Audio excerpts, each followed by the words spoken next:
yang membawakan materi tentang materi siklus makhluk hidup pada fase B, tepatnya pada kelas 3. Dan untuk anggota kelompok saya ada yang pertama. Saya Sabita Rama Kamila dengan NIM 14014224551. Saya Cindy Aulia dan NIM 140142245. Ada saya sendiri Wahyu Hidayat dengan NIM 14014422459. Selanjutnya saya Nanggara Apriansyah dengan NIM 14014222424. Saya Adibasma Sofia dengan NIM 140142246.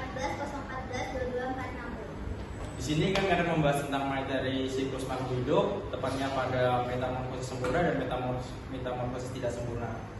Halo, jadi kita akan melanjutkan tentang materi kita tentang metamorfosis tidak sempurna dan sempurna. Nah, apa sih itu metamorfosis? Jadi metamorfosis itu merupakan perubahan bentuk pada siklus makhluk hidup. Metamorfosis ini artinya mengalami perubahan dari wujud dan juga bentuk tubuhnya. Dan kemudian tidak semua wujud dan bentuk tubuh ini mengalami perubahan yang sama dari setiap jenis hewan. Nah, untuk ini metamorfosis ini dibagi menjadi dua, yaitu metamorfosis sempurna dan tidak sempurna. Nah, untuk metamorfosis yang sempurna, saya contohkan nanti akan dibahas oleh kelompok kami. Ada kupu-kupu sebagai contoh metamorfosis sempurna, dan untuk metamorfosis tidak sempurna, kelompok kami akan membahas tentang belalang. Baik, yang selanjutnya ada metamorfosis sempurna dan tidak sempurna. Yang pertama, metamorfosis sempurna yaitu mengalami 4 tahap. Yang pertama ada telur, yang kedua ada ulat atau larva, yang ketiga ada kepompong atau pupa, dan yang terakhir ada hewan dewasa atau imago. Sedangkan metamorfosis tidak sempurna yaitu hewan atau metamorfosis yang tidak mengalami fase kepompong atau pupa.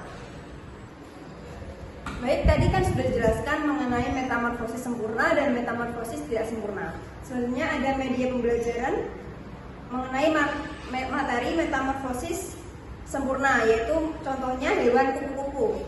Pada tahap pertama yaitu kupu-kupu berkembang biak secara bertelur.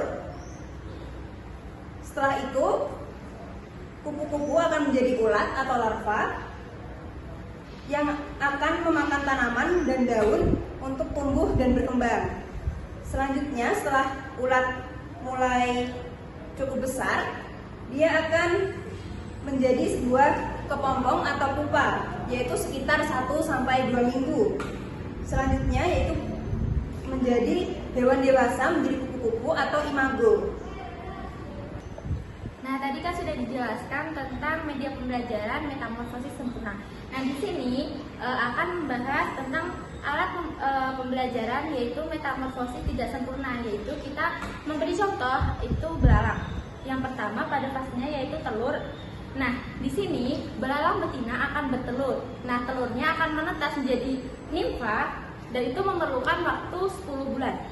Kemudian telur akan menetas menjadi nimfa. Nimfa akan memakan daun untuk pertumbuhannya. Kemudian akan menjadi belalang dewasa ataupun imago.